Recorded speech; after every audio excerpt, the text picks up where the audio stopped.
welcome. This is Ask Coach Nate, episode 4. We're going to talk about what I think is a very controversial topic in the cycling world, cross-training.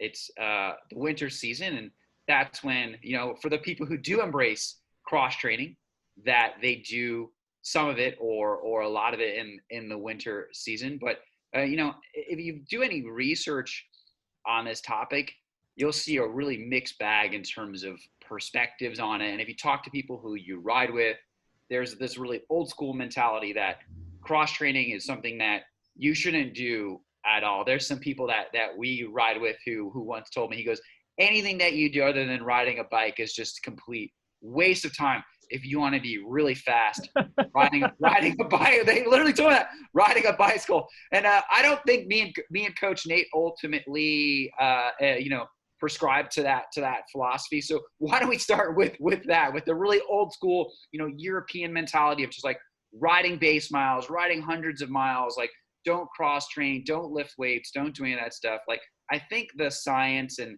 a lot of the training methodologies have evolved. So why don't you just give us your perspective on cross training in general, and then I think winter cross training to be more specific since it is the winter season.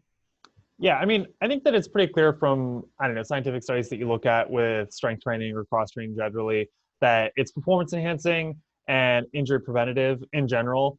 Obviously, everything in biology and in training is kind of a bell curve. Like some people, no matter what they do, they're never going to get injured. Some people are really good at neuromuscular recruitment. So maybe they don't benefit as much from like injury prevention or from doing strength work to increase their neurological recruitment. But most people aren't those individuals, and most people really benefit increasing their power, increasing their strength by going to the gym or mixing it up with other sporting activities. And almost everyone, if they only ride all the time for years, eventually you just have a lot of muscle imbalances and you're only doing inline motion that is using some muscle groups and just kind of totally neglecting others. So you end up with a lot of instabilities. And then you end up with like back pain and shoulder pain or knee pain because you're just like not as strong and not as stable.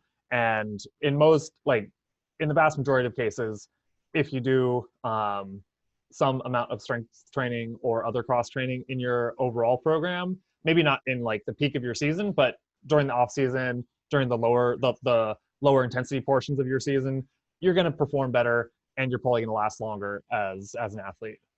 So I wouldn't even regard it as like cross training so much as just training, Yeah, no, I think that's a great perspective. I think at this point, like from like the research I done, which is watching lots of cycling and reading lots of magazines about cycling because I love it. I don't know if you'd call it research, but it looks like most people in the pro peloton these days, they embrace some kind of cross training, right? There's lots of very cool videos of Peter Sagan doing like yoga and other types of stuff, which he's incredibly talented at in addition to his ability with the bicycle, right? So I would say that in this day, anybody who's a professional, perhaps even athlete, they do some kind of cross training, this really old school, like early 60s French mentality of just riding a bicycle all the time.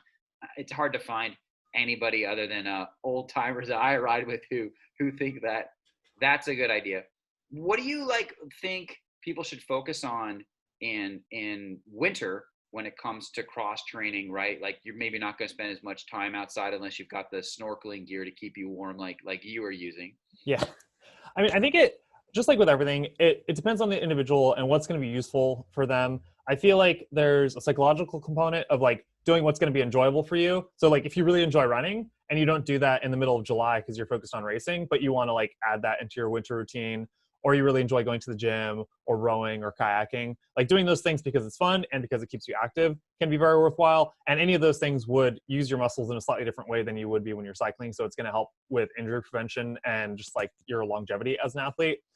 If your top priority is performance and you are willing to do whatever it takes to do the best that you can, then like going to the gym a couple times a week is going to be very practical because it's going to increase your power and your results in the long run.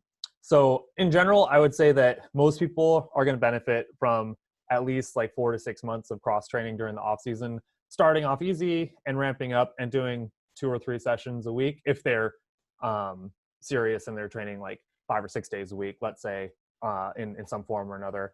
People that are maybe more like weekend warrior types who like ride on their lunch break at work and then they do like a longer ride on the weekend, then maybe doing core work once or twice a week and doing some strength work at the gym every weekend or at least once a week, whenever it works well in their schedule, is worth doing. But I would just think about like for any athlete when they're coming up with their routine, I would think about what it is that's going to be very practical and iterable for them. So it's like a halfway decent routine that they can just keep doing consistently is going to be more valuable than like the best, like the most perfectly crafted like plan that you have that is poorly executed because it's just not practical for your schedule or it's not fun and you just like hate doing it. Like if you hate going to the gym, don't go to the gym. I'm not going to tell one of my athletes to do that if I know that like they don't have access to a gym or they just really don't like it. But if they like kind of like it or they really enjoy the gains that they get there when they go back on the bike after their gym session on Tuesday, they feel really strong on Wednesday, and they feel like the benefits in their training. Like I'll usually suggest doing a couple days a week, but starting off easy the first month in like October, November, and then just slowly ramping up until they kind of transition to more specific activities in the spring, usually as we get ready for like more intense racing. Cool. So I got lots of questions. Like, I'm curious to understand, you know, did you cross train when you were a professional? And what did you do? Did you train with the team? Did you guys do cross training together as a team? I'm really curious to understand like what your experience was as a professional with cross training. Yeah, so I definitely saw some of my biggest gains over the years when I added heavier weightlifting back into my routine. So like when I was younger in high school and college, I was more of a runner. So I like rode to cross train and I like went to the gym a little bit, but not a ton. But I was like super skinny. I was better at running than I am now, but not by a lot actually. But late in college and finishing up with college, like I went to the gym more, and that's when I put on a few pounds of muscle and just got way more powerful on the bike. And then I transitioned into bike racing. I didn't go as heavy in the gym for several years, but as I was like around the years that I went professional, I got a gym membership again and went much harder at the gym for basically like October through March or April, and saw that my high end power got better and saw that my repeatable like VO2 and threshold power got better. And so even though I might add a couple pounds of muscle in the winter, I would usually lose it again in the spring and summer.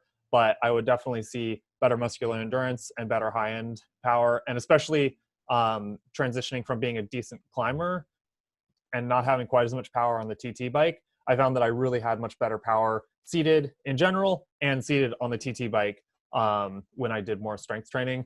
And so like the first year that I really started adding more strength work, I like would run to and from the gym, and I'd run like maybe once or twice a week, just on its own, like 30 to 60 minutes of running, pretty much all throughout the winter from like October through maybe March. And I went to the gym a couple times a week. And that year, except for like a prologue or two where it was really technical and it was more of like a sprinter type of course that was like 6, 7, 8 minutes long and really punchy, like every time trial that I did, I was in the top 10 in the US, like all the stage races that I went to. And the next year, I was 5th at US Pro TT. And both of those years were like the 2 years that I started doing a lot more strength work again. So it's like, it really helped me a lot. And like I said, it depends a little bit on the athlete and what their natural aptitudes are. Some people just kind of naturally have really good neuromuscular recruitment and they can just fire their muscles with a high degree of force production without having to train for it a ton. I definitely don't have that, and I benefit a lot from it. So I would say that it was very valuable to me. And most athletes in the US are kind of independent contractors. So I never did strength training or cross training with a team. Usually the training that we would do together would be like periodically throughout the season, we would have camps and we would like hang out together at a house or like a few hotels or something like that. And we would train together. But it was like riding and resting back at the hotel or the house that we were staying at. But it was usually like the winter training camp where we like meet and hang out and spend a few weeks together, or it's like in the middle of the season we have like a 1 week break between stage races and we just like stay on the road, and it's like it's like casual training at the time. What did so you said you started in October going hard. what did going hard at the gym look like? Like, and how did you balance that with riding? So early on, like the first month or so, it's just like going and doing the movements and like moderate weight. So like if I could do whatever, like 250 pounds for leg press workout that was like a little bit harder, I might only start at like 150. And I would rather do like a little bit lighter weight when I'm first getting going, and just do it like a little bit quicker or do a little bit higher reps to just like build up the general strength required to go harder at the gym later. But after a while, usually my routine would be like I'd run 15 or 20 minutes to get warmed up, and then I'd do 20 minutes of core work at the gym. So I would like run around and then finish at the gym, do some core work to get further warmed up.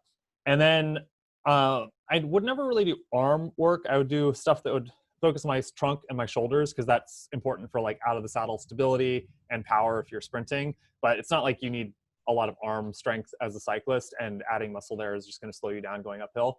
But from there, I would transition, because I was really warmed up at that point, to doing usually a handful of key motions. So like squats or trap bar deadlifts or leg presses or some combination of those, along with like leg extensions, hamstring curls, calf raises, and sometimes stuff like box jumps, box step ups with like dumbbells that are weighted. And mostly I would focus on developing like a strong posterior chain, especially with like deadlift type motions where you have to engage like your quads, yes, but also like your glutes and your abductors, and you have to like use the muscles at the back of your hip to like straighten out your legs. So naturally, cyclists, especially if you're like out of the saddle, you feel like you're using your quads a lot, like your lower quads right above your knees.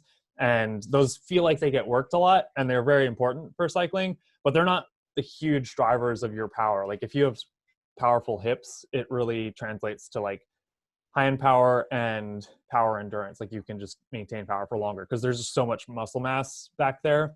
But if most of your focus is like on your quads, you aren't gonna totally capitalize on what you have access to. So a lot of it's just like progressing to like heavier weights, bigger sets, and then usually I would go from like just general conditioning to strength building to like power, like heavier weights and fewer reps, and then usually transitioning to like the spring more intense workouts. I would focus on strength endurance and reverse pyramids, where I would lift heavy and then just keep dropping the weight and keep going to failure. So I would like do a couple sets that were heavier, and I would only do like maybe 8 or 10 reps at the most, maybe 6, and then just drop 10 pounds, drop 10 pounds, drop 10 pounds, and just keep hitting the same muscle group like for 8 or 10 sets until I was doing like not that much weight, but I was just, my legs felt like jello, you know? And I found that that was really effective, because you would still get the power when you were fresh, and then you would just keep exhausting your muscles and get a really good strength endurance workout, as opposed to if you just did medium weight, high rep. Like if you did leg extensions and you do like 60 pounds, but you do sets of like 30, like that's great for strength endurance, but you're never going to increase your maximal power because you're doing everything just at such a sub-maximal intensity for that movement. So if you started at like 140 and then went to 130 and then 120 and then ended up at 90, you get the power on the front end, and then you just keep going to failure multiple times. Dude, I was working at this what gym I used to go. I used to go to this gym where there's a lot of older people, and I would do the full rack on all the leg Yeah. machines. Like it didn't go up any higher. It was like full rack on everything. Anyway, how many times a week did you go? And then did you cycle on a day where you did power training like that? It was mostly a function of what my schedule was like and what the weather was like. And, but generally I would go twice a week. Sometimes if like, I don't always conceptualize my training in 7-day weeks. So sometimes I might go twice in a week and then once the next week and then twice the next week, but it would be roughly 1 day at the gym and then 3 or 4 days of just riding, and then 1 day at the gym and so forth. Usually if I had time, I would like to do an hour and a half to 2 hours of like endurance riding afterwards. And of course, like after an hour at the gym, I would feel weak and it would kind of feel like garbage to ride, but it's like, I don't know, you're tired, you burn some glycogen because all of the stuff that you're doing at the gym is all driven by carbohydrates. And so it's like, I don't know, like the hour and a half to 2 hour ride felt like a 3 hour ride. And overall, just like the amount of time spent on the bike was just so valuable. And a lot of times I would rather do that and then take a day of complete rest rather than spread everything out and just do like a little bit every day. I feel like that's a common error that people make, is that they just train a little bit every day and they never get full rest, but they never actually can go like fully hard in training. So if I had time, I would do both. Yeah, that's actually a really good tip. I find for myself too. I have to like really force to take a full day of rest. Like I'm very tempted to do something, go to the gym. Like I feel pretty good, but I agree. Like I've had other people recommend that to me too. It's like the people who are obsessive and get into this stuff. You need the reverse advice, which is like you need to just chill out a little bit. Like you take one day a week and like not do anything too intense in terms of Yeah. exercise. I I think think that's one of the that's good. biggest errors that people make for sure, is they just like, especially people that are working and they can't go that long. Like they do like an hour at lunch or like an hour before work. Like they're like, oh, I can't train that much. So they just try to do more days. Whereas like, depending on how you do it, like that can be good, but usually getting a little rest here and there is good. Yeah. So okay. So that's what you were doing, couple days a week, or like two times a week, and then once another week. Yeah. Pretty hard gym session, core warm up with some running, and then even some biking after. So that's you. And then what do you do now when it comes to cross training? Like you're obviously not racing, and so I don't think you're doing that level of intensity. But I was curious to understand like what you do. And is your cross training different in the winter? So generally the difference between like during the season and during the off season or during the winter is just that I would do more of it and go harder. Because like during the winter, it's like nothing is really full gas in training. Like it might be very hard. Maybe I'll do a 4 or 5 hour ride and it has like a high average power and it has a number of like high tempo or threshold climbing efforts. So I might finish pretty exhausted, but at no point in the ride is it like just full gas and I'm like really hurting. It's more just like that slow and steady burn, so that like 2 hours, 3 hours, 4 hours in, it just hurts more and more until you like kind of ache all over at the end. But it's like you never hurt a ton at any given moment. It just like slowly crept up on you. So it's like you can go into those types of sessions a little bit tired. So it's fine to go harder at the gym during the off season. And so I would say now, generally I do similar stuff, but especially this year, I don't have access to a gym. And so over the years, I've accumulated like a few pieces, and then I got a few more this year. So basically I have a few sets of dumbbells, I have a pull-up bar, I have a suspension trainer, and then this year I got a trap bar and a couple sets of plates. So I can do like trap bar deadlift type exercises, because it's like, basically it's like squatting, but it's a little bit easier on the back. But yeah, mostly I'll do the same kind of thing, like a decent amount of core work, and then a decent amount of stuff that's focusing on like just pushing using your whole leg. So mostly using the trap bar to do like squat, deadlift type exercises, and a little bit of like shoulder stuff. So like bent over rows, some pull-ups, stuff like that.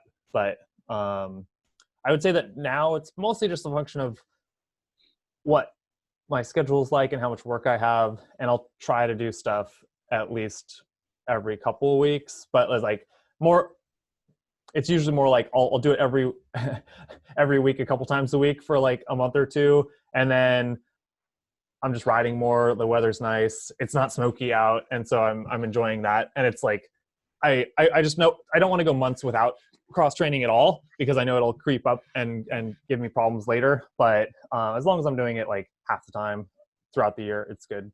It's funny. Yeah, like COVID really threw a loop for my training routine. Yeah, no access to gym, which I like really enjoy. I used to go once a week at Yeah, because least. you had one right by your work. Yeah. Yeah, I loved it. And I would go for my run and then go to the gym, and it was great. And sometimes I'd make it on the weekend. But now, yeah, with COVID and the smoke, it's been really strange. And there's no gym to go to. So I have like and then I'm in this temporary apartment right now. So I have all these elastic bands and things that I used to travel with. And so I can work out with that stuff. And it takes a lot for me to get I got to like really start listening to some like Megadeth or something. Like you're really like, I got to get in the mindset, right, to like work out in the apartment, elastic bands. It just takes a lot. And so I've over the years like been able to develop a system where I can get a good workout, but it's hard to get motivated. So I'm not doing it consistently or as regularly as I would like. which is Yep. probably most people's experience, Yeah. right? So yeah, what do I think you? that's quite common. I think that it's good to, it depends on the person. Like some people thrive on challenging themselves and just like doing it no matter what, like whatever it is that they're trying to do, they're just like totally committed. But most of us aren't that way, or at least aren't that way all of the time. Like I said in the last video, like 5 years ago, 6 years ago, if I was racing professionally, it's like no matter what, I was going to ride for 5 hours on my days off. Like if it was raining and hailing, like I would do it. Now it's like, oh, I'll ride for an hour inside, or I'll wait for like a nicer day to go riding outside. But um, I feel like it's often very useful for a lot of people to just set the bar like high enough to be useful, but low enough that you can do it. So if your bar right now is just like 10 minutes of core work, Monday, Wednesday, Friday, or even just like Monday and Friday, and then see if you can get that down for a month and then add Wednesday, like that's going to be a world of difference, like less back pain, more strength and power, like late in your long rides, and just like a better experience riding, even if you're only getting 20 minutes of extra work in. And it's like, I don't know, anyone can manage 10 minutes twice a week. And then if you get that down, you might be able to do like another 10-minute session sometimes. And I feel like a lot of motivated, like driven athletes have sometimes unhelpful all or nothing thinking where it's like, oh, it would be good if I went to the gym for an hour twice a week, but that seems like a big task. So they don't do anything. Whereas like just 10 minutes of core work is much better than nothing. Yeah, no, I agree. I tell everyone this, like there's a 6 minute Cirque du Soleil ab minute on YouTube, and if you can get through that in 6 minutes, you're ready for Cirque du Soleil level acrobatics. Because it is like the hardest thing I've ever seen in my life, and it's only 6 minutes. So clearly, like Yeah. it's possible to get a good workout Yeah. in a short period of time. And especially when it comes to like strength work and core work, it's good to think like you're not trying to like burn calories. You're not trying to get an aerobic workout where you need a high heart rate for a long period of time. You're just trying to like engage your muscles at a high level and create a high level of neurological fatigue over whatever amount of time that you have. So like, yeah, 5, 6, 8 minutes of like just nonstop like planks and crunches and back extensions and just like miscellaneous core exercises could be like totally roast your core and be very worthwhile. If anything, going to a gym, like stereotypically, you'll see the people that like are hanging out at the squat rack, and like every 10 minutes they'll do like a couple of squats or like the bench press, and it's like 90% of the time they're just like hanging out, like listening to music or chatting with their buddies, and it's like that's not, what are you doing? Like you, if you just go from move to move and you can roast your whole body in an hour, and there's no need to ever be there longer than that. And then for core work, yeah, like 10 minutes can be amazing if you just go at it. Yeah, I can't go to the gym with other people. Then I'll get all distracted, start hanging out, and then it'll take like three hours. Like, no, it's not good for me. I have to be focused, or otherwise, like it becomes like a social event. I've even had experience where I met someone there. I started working out, and then I just stopped because I started hanging out. And I was like, that's not good for me. Okay, so you talked about what you did, right? Like, and we mentioned like a core routine, and then some kind of like essentially like leg exercises, right? Yeah. Deadlifts, squats. I was curious to just kind of like maybe be more specific about the types of weight training that you think people should do that would be beneficial for cycling. So you mentioned like don't do anything for arms. I actually do arm stuff. Like I think having some strength in my shoulders, because I get really sore in my neck, and that was one of the things that someone recommended was like maybe a little bit upper body would Yeah. be good for me. Like I tend to have enough flexibility, but I'll get tired from just the position on the bike, and it helped to some degree. I still get tired, sore, but I was curious, like, yeah, what kind of things do you recommend, and maybe like what would they be good for, right? Because like I've heard the deadlifts and squats are obviously good for your sprint and just good for your overall strength on the bike.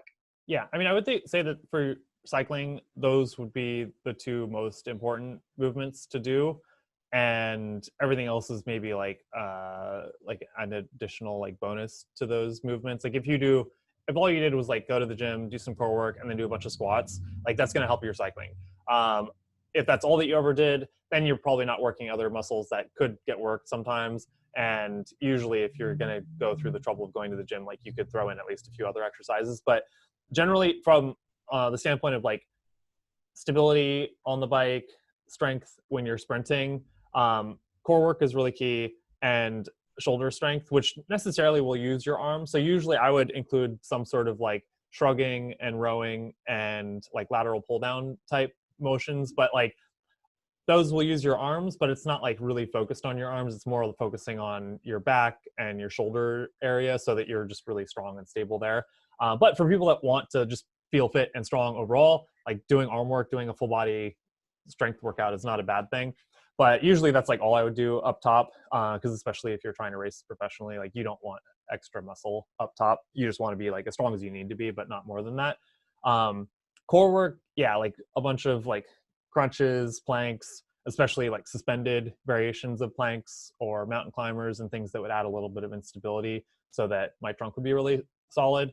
But then for the legs, like probably the thing that I did the most was trap bar, deadlifts, or leg presses. I would definitely do squats sometimes. Sometimes it was better than others, but I would find that I could do more weight and do it more effectively with less back pain if I did a trap bar squat. And so I would go pretty heavy on that. And then usually I would alternate between that and then doing like calf raises in between sets. So you're not using your calves like a ton, and you can get those tired and then go back to the main motion that I was doing that workout, whether it was on the trap bar or on the leg press sled. And then after doing some sets with those exercises, then I would go and do some legs extensions and hamstring curls to really hit like the quads that you always feel so much when you're like climbing out of the saddle or you're sprinting.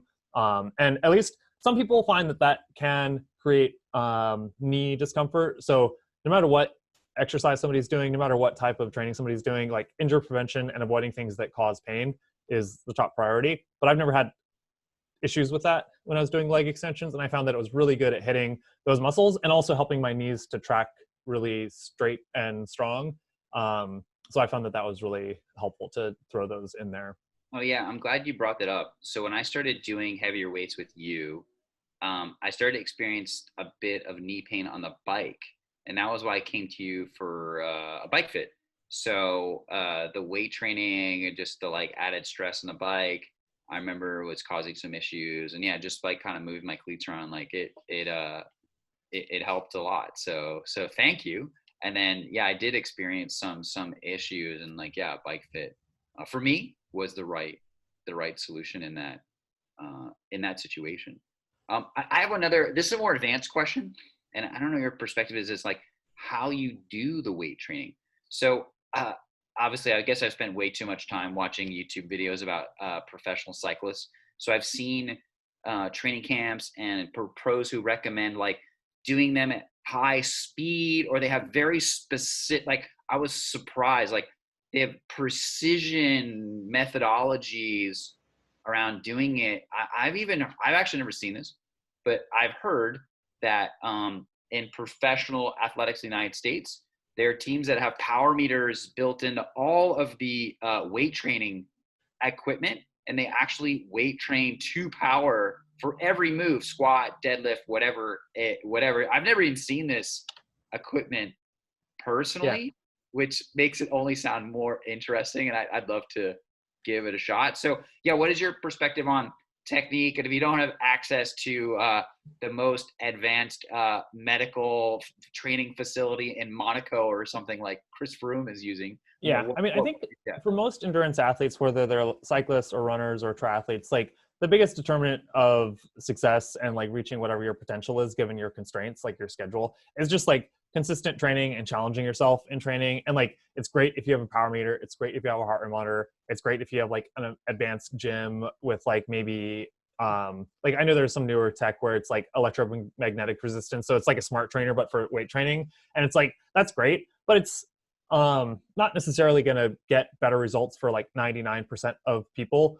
And at least going to your interest in like training by power at the gym, it's like basically you can think about weight training as trying to get your muscles to engage at a much higher level than you can get when you're on the bike or doing another sporting activity. So like when you're on the bike, like no matter what, if I get out of the saddle and I sprint, I'm engaging my muscles at a high level, but my legs are pushing against something that's very unstable. Like the bike is moving, my upper body is moving, my upper body doesn't weigh that much, like compared to going to a gym and like loading up a squat rack or something like that. So it's like you can just get much higher levels of muscle contraction at the gym.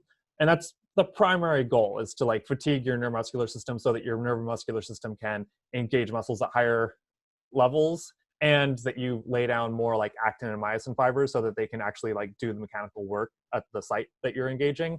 So it's like both neuromuscular and, or both neurological and like structural in your muscles. And to get that, you can lift heavier or you can lift faster, and both of those are fine. So it's like, if anything, like plyometrics are interesting because you're not necessarily lifting much or any weight, because you might be doing like body weight squat jumps or like box jumps, but you can get as much muscle contraction, like the activation of your motor units is as high as if you like loaded up a squat rack as heavy as you can go. So it's not necessarily like that crucial that you get too caught up with like the exact amount of weight or the exact amount of reps. Because like if you load up a squat rack with like 150 pounds and you're doing sets of 10, like the same set of 10 squats with the same weight might actually be very different if you do it just like a half a second faster when you like stand up. So if you get really deep into it and you like become really fixated on like all the deep minutia of going to the gym, like that can be fun. And if that's fun for you, like go deep into it. But if you're just challenging yourself and you're like exhausting your muscles so that you, if your legs feel like jello at the end of the workout, you probably did it well. And as long as you're increasing like the amount of weight that you can lift, or the number of times that you can lift a certain amount of weight in a certain amount of time, you're making progress. And I wouldn't hype it up too much. But generally, like I said, I would start off just like getting the motions down, and then midway through the off season, I would be trying to lift as heavy as I could while keeping it still safe and controlled. Like control in the movements is really key so you don't get hurt. And then later I would transition to like a little bit faster and a little bit higher reps. So it was like the most tonnage that you could get in a workout. So like weights and reps, just like as much weight lifted throughout the workout as possible, you know? Yeah. So we've talked a lot about weight training. Are there other activities that you would recommend for cyclists? So we've always heard like rowing came up, and I guess that's one. But so rowing, like Rowing, what do you think about other types of cross training? We can talk about running too, but yeah, rowing is pretty great because it's actually really similar metabolically and like strength wise to cycling, and it does a lot for your back and your posterior chain. But not everyone has a rowing machine. But if you have one or there's one at the gym, it's a great way to cross train. At the same time, though, it's kind of hard for most people that aren't rowers to go spend like half an hour rowing. So it's like you're probably going to do it as a part of a warm up and just like as a part of a general core routine. But it can be a good workout. Running is amazing. And for some people that like their cardiovascular fitness is like the limiter, like they have plenty of strength, but they don't have as much like cardiovascular conditioning and aerobic conditioning, like running could be one of the great ways that they could improve that. And you're generally going to have higher cardiac output at a similar intensity running than you are cycling. So if cardiac output is the limiter, doing moderate to hard runs, like after you've built up to that, can be a great thing to do during the off season. And then a lot of other stuff that isn't necessarily like the hardest aerobic workout, but is a good strength and stability type workout can be good. So like going out rowing in the water or kayaking and stuff like that could be good. But if anything, I would say like, yeah, running, rowing, snowshoeing, skiing, like cross-country skiing, if you live someplace where that's the case. Like regular skiing can be good, but it's more just like a power workout because you get pounded on the way down and then you ride a ski lift on the way up. So it's like, it's not like it's a decent core workout and it's a decent like power workout for your legs. But I would regard it as like fun. That's kind of training, but unless you're really skillful at it and you can do a lot, I wouldn't regard it as like a primary method for cross training in the winter. yeah, and that is it's dangerous, right? There's a lot of professional athletes where skiing is clearly something that Yeah, you could break your knees. yeah, they're not supposed to engage in. Well, that's great. I think that sums it up for our episode today. I mean, is there anything you'd like to say in closing? No, I mean, I think just that cross training is great. I wouldn't regard it as cross training so much as just training and just hitting different muscle groups or different modalities that like aren't your normal everyday riding or everyday running. And just whatever it is that people are doing, do something that's like fun and satisfying and is going to drive your fitness forward in a way that's meaningful to you. Because like for me, when I was racing professionally, I knew that if I wanted to take it seriously, I needed to go to the gym. But now it's like I love feeling fit, and I do workouts at home, and it's great. But if I feel like riding for like a month and I'm not especially motivated at that moment to go to the gym, like that's fine with me. I don't have an existential crisis because I didn't go to the gym for a couple weeks. But you know, it's good to mix it in there sometimes. I think that's good advice, right? Like, be sure to give yourself a day off. Don't beat yourself up if you can't make it to the gym 2 hours a week on top of all the other stuff that you're doing. Yeah, I think like the kind of people that I ride with, like that's the kind of stuff that they need to hear. So excellent. Next episode 5 will be indoor training tips. And we'll cover some of the technology and ways that indoor training has become a lot more pleasurable and also varied in your ability to do it. I have some really interesting things that I've figured out over the years that I'm excited actually to share. And then yeah, if you like this content, you like what we're doing here, like and subscribe and leave your comments below, and we'll be sure to write you back and then feature your questions in future episodes. So thank you very much, and we'll see you back here again soon. Thanks. Bye.